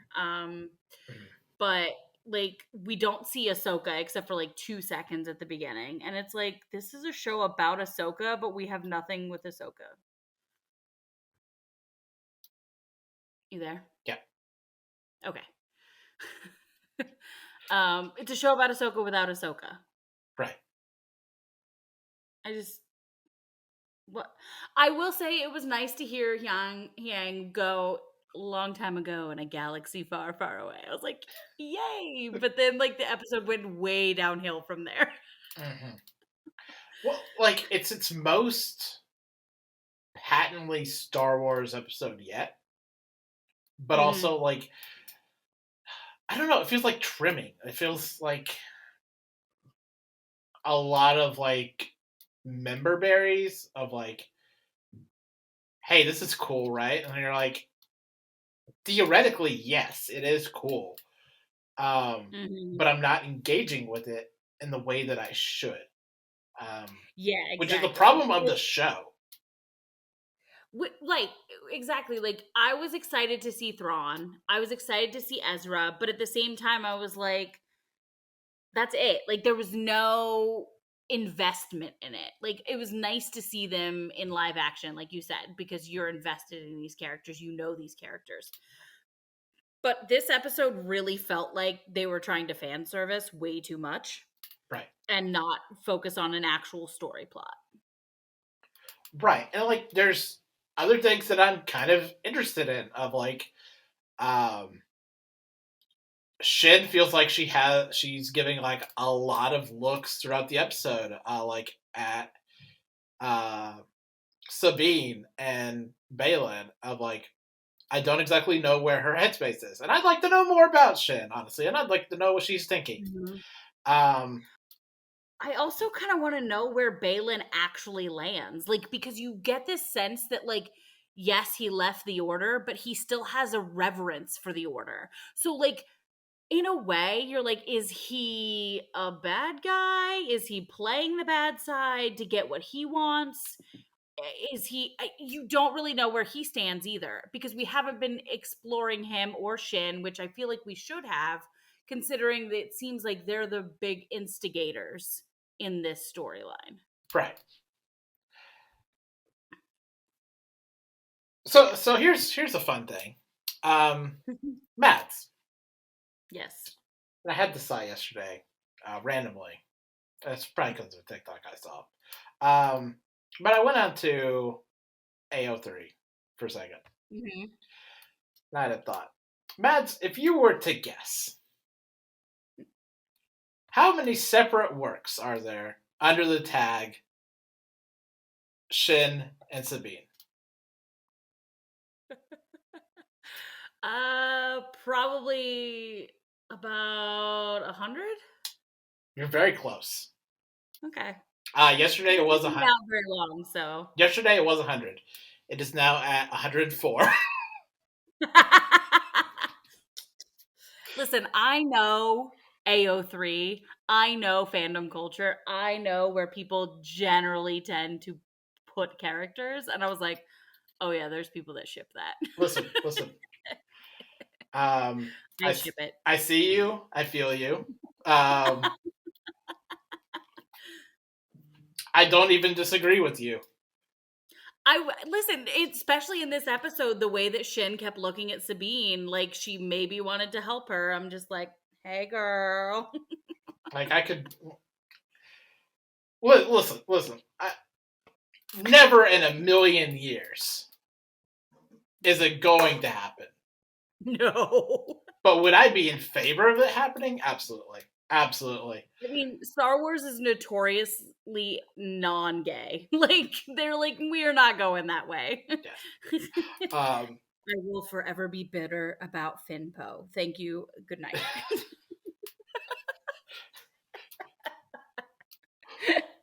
But boy, I'd love to know like a million more things about Shin. Yeah, definitely. I don't know anything about this woman. But I would like to know more about her. I want to know about her training. Like, I really, truly want to know because it's obvious that, like, he trained her in some of the Jedi ways. And it's like, okay, how much of the Jedi form has he taught her? But, like, it's clear that he know that, like, when he brings up certain stories, she's like, I don't know what you're talking about. So, like, again, the way he talks about the Jedi Order, I'm like, sir, where do you land? Right. And I feel like he is not dissimilar from Ahsoka. No. Because, like, Ahsoka's whole thing was that she became very disillusioned with the idea of the Jedi Order, that they had corrupted themselves from this, like, idealized version of what they should be. Which is why like and that is the point of the Jedi Order, especially in the prequels, of like, yeah, once upon a time they were like this good power for good, but they distilled and corrupted themselves to the point that they were useless. Which is why, like, hey guys, The Last Jedi was right. It was just right. Just let it go. They're just right. Like, but Balon seems to be in that same vein of like, yes, I used to believe in this thing, and theoretically, it could be this force for good. But not like the version that I saw, and the version that I left was kind of always doomed to fail. Yeah, and it really comes out when he talks that how similar him and Ahsoka are, because he does have a respect for Ahsoka. He does go up against her, yes, because he has a plan and she has an opposite plan, but in a way, he still respects her, and he's like, you are very talented, you know what you're doing, you have a good head on your shoulders, you have a passion for doing things the right way, for actual good, you know. And so, like, he respects her, but he also has his own moral compass that he's following. So it's very interesting to see them go against each other, because they're two sides of the same coin. Right. Yeah, and I think the problem we're having here is that the show is wanting to do too much. Because if you want to have Balin, if you want to have Shin, great. You can't also have Thrawn. Right, and you can't also have Sabine looking for Ezra. Like, you need it to be a very controlled and centralized story that, okay, you could have made Balin and Shin after something unrelated to Ezra or Thrawn. But like they definitely went into it thinking, how many Rebels storylines and characters can we bring into this? Mm-hmm. And it's like, that's not how that works. You've got to let it stand on its own. But that's become a problem, I feel, with a lot of the Star Wars related shows, is that it relies way too heavily on established content. And it's like, let it be its own thing. Let it be an actual extension of the content that established this character or these characters, and let them do something separate, something totally unrelated. Right. Yeah. Like, you could have had Sabine and just not had it worry about Ezra. Like, have her, this be about her training as a Jedi. That what it could have been about, but no. They were like, no. No. We need to add all the eggs into the basket. Yep.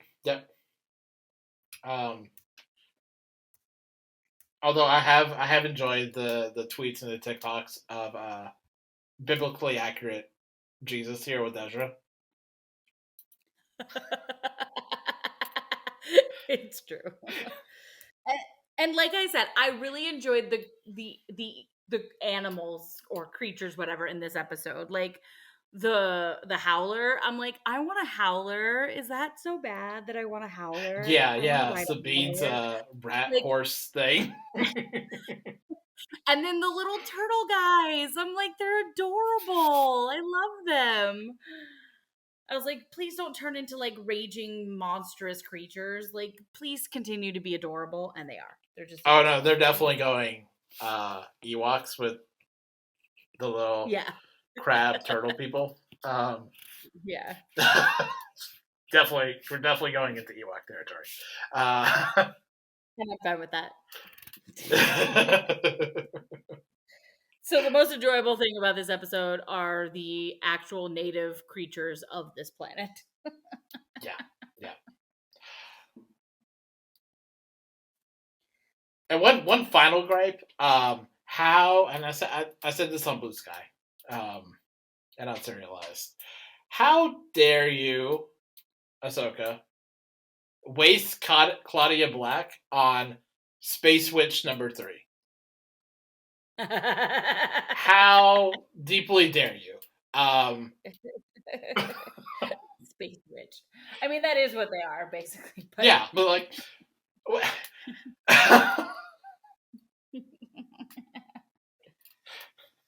just the audacity. How dare you? Like, I didn't even know that was Claudia Black until someone made a tweet about it, talking about the character names for the 3 Dathomir sisters, or Dathomir witches.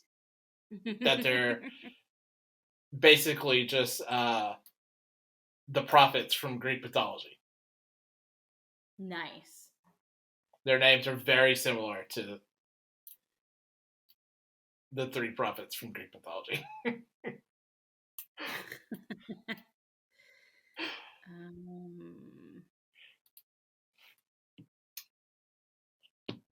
wonder if there was...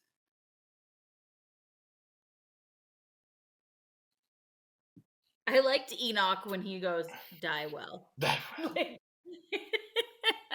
he was just like, he hands her a weapon and goes, die well. Die well.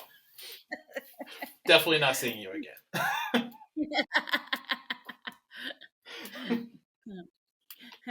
See you, wouldn't want to be you. Yeah. So also the one last little thing. Okay. Also, Sabine realizing partway through her little battle with the mercenary or whatever people that are on the planet, realizing, oh, I have a lightsaber. Right. I'm like, girlfriend, because I thought maybe they took it away from her, but I was like, no, she still has it. What are you doing wasting your time with this gun? Like, you have a literal laser sword. Like, just slice them in half. I mean, she's a Mandalorian. She's Mandalorian. She's better with the blaster than she's a sword. Yeah, that's true, I guess. But still. So let's jump to our last episode of the week, which we have already touched a little bit on, which is Reservation Dogs, Season 3, Episode 9, titled Elora's Dad.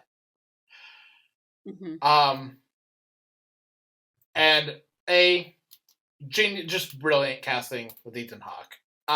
And also, I screamed because I am a very diehard Ethan Hawke fan. Yes. I have been ever since Dead Poets Society.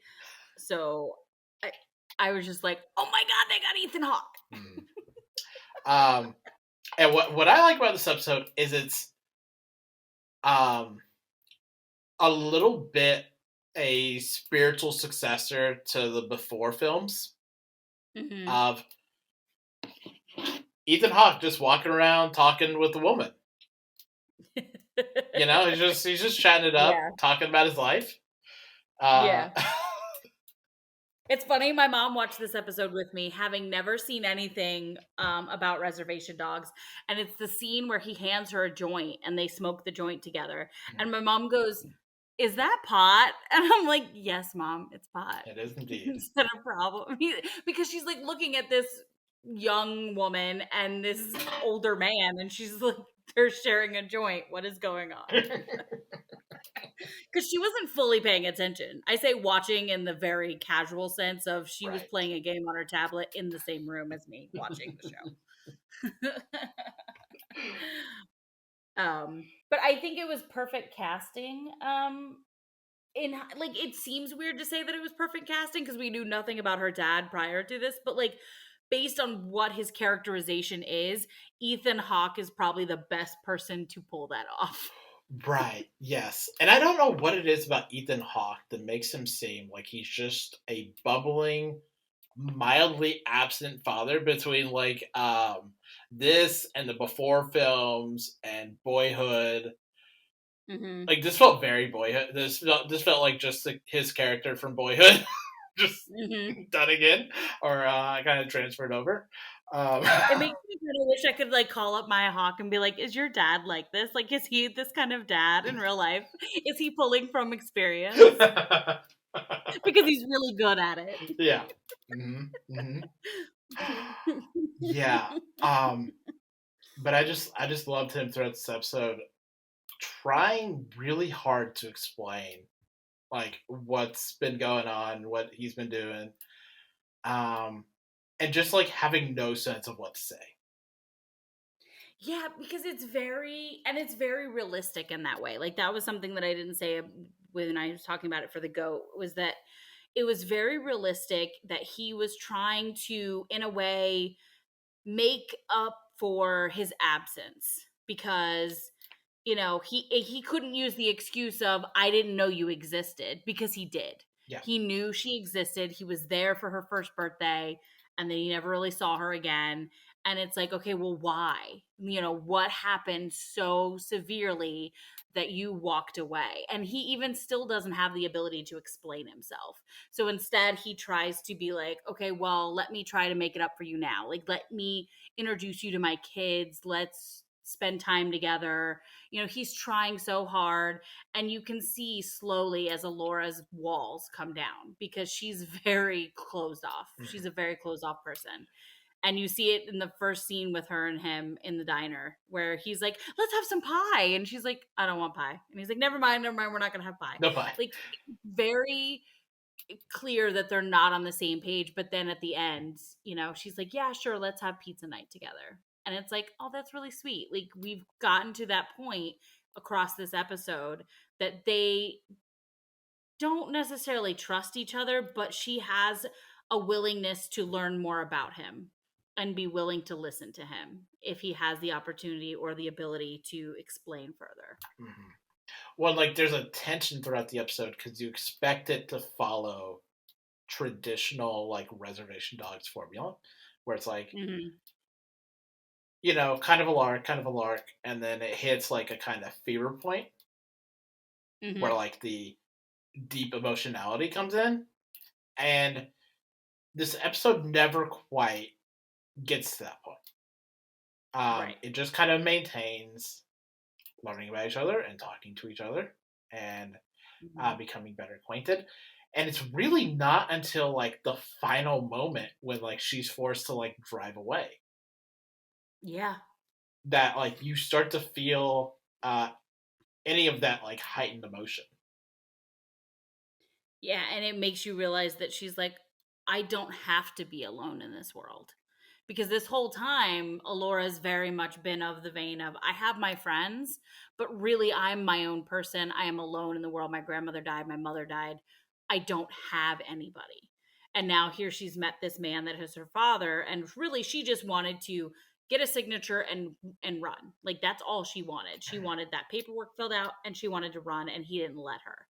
And so she's like, oh, this person wants to know me. There's something that must have happened that caused him to stay away, but it's not because he doesn't love me. It's not because he doesn't care about me. He wants to know who I am.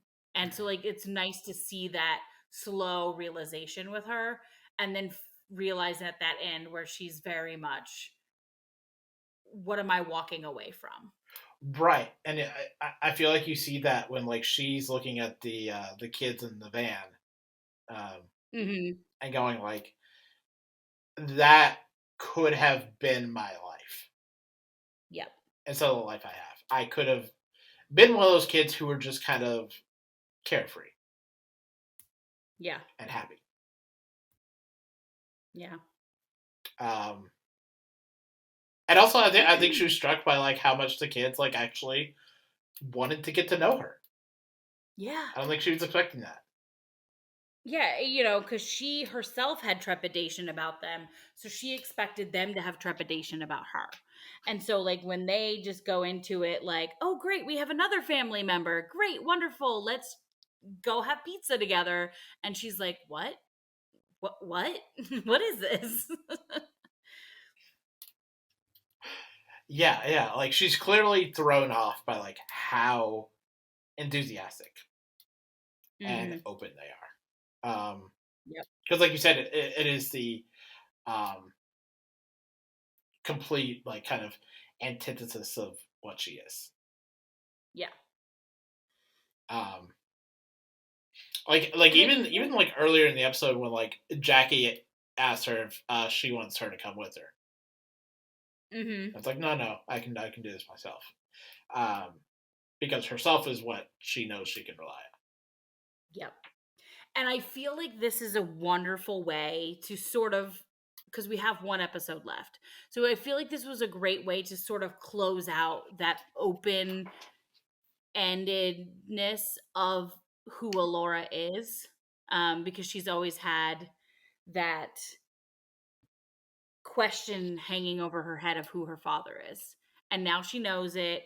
She can kind of move forward and grow even further than she has in the last couple seasons. And it's a great way to bookend her growth, I think. Yeah, and I think the important thing of like the end of the episode is like whether or not she chooses to see her dad and his kids again is almost besides the point. She could very well go on, never see them again. Yep. But the point of the episode is how she opened herself up, how she allowed herself to kind of get drawn in. Because at any point she could have left. She let other people in that were outside her small circle of comfort. And that's big for her. And it's especially beautiful to see with her going into college. You know, she's going to college. She's going to need to meet more people, meet new people, have new experiences. And she needs to be able to have that courage to do it.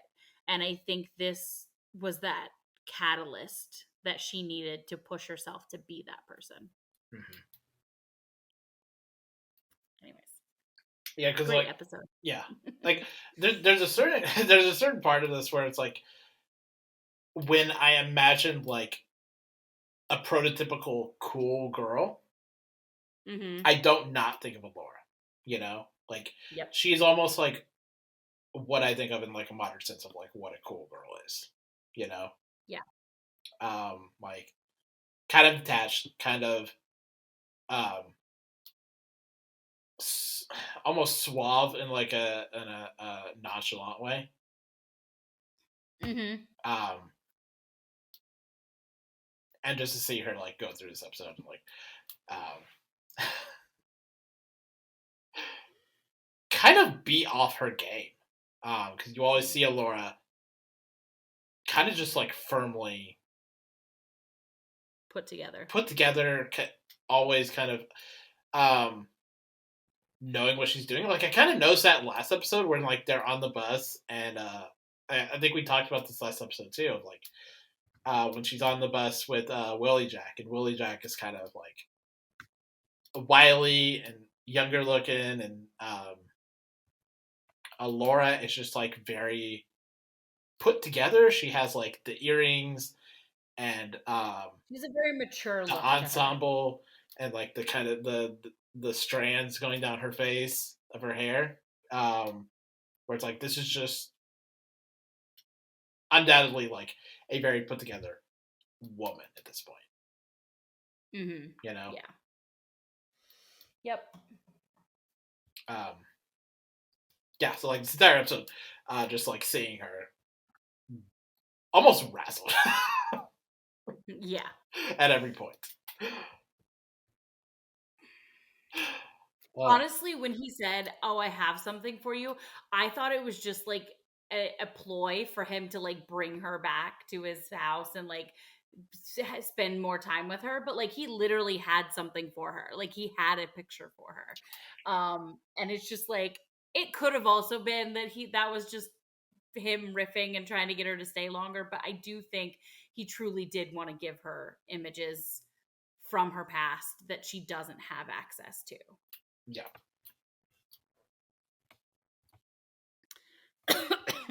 Anyways.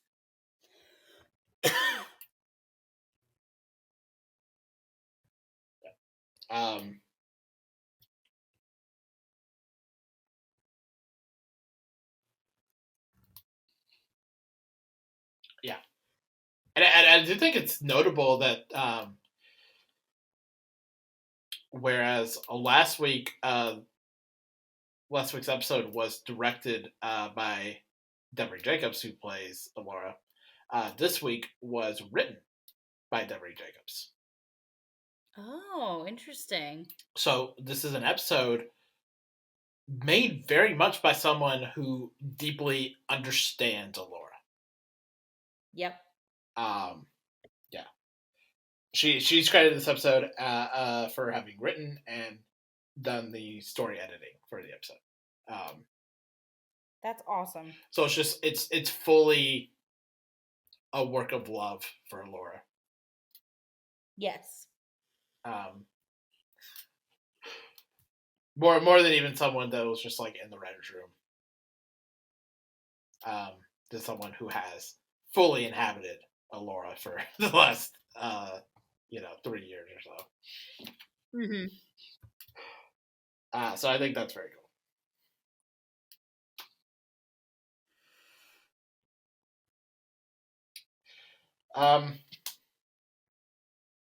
So that is it for this week.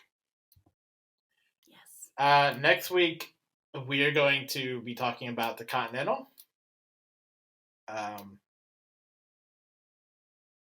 That's pretty much it until whatever remains of this fall season kicks in, and then we'll kick out very shortly.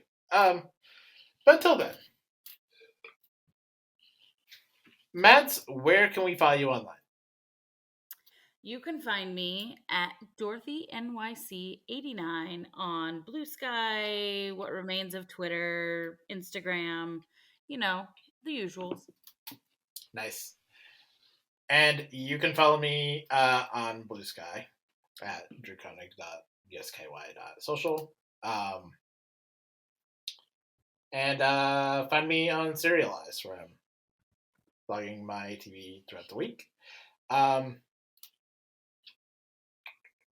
And you can follow the podcast on, we're still up on Twitter and TikTok at Not a TV Podcast, as well as Blue Sky. And you can email us at notanothertvpodcast@gmail.com. Any thoughts, comments, questions, listener submissions, GOAT recommendations, upcoming shows that you have for us. Welcome, really. Anything at all. Mm-hmm. Yep. You can find more episodes of our podcast on Apple and YouTube, as well as any other podcasting device you have. Again, go to our merch shop at bit.ly/notanothertvpod dash Shopify for all. Yeah. For all of our merchandise, shirts, hats, other accessories. Until next week, please always remember, don't go in the ocean. It's not your business. Mm-hmm. Stay away. Goodbye.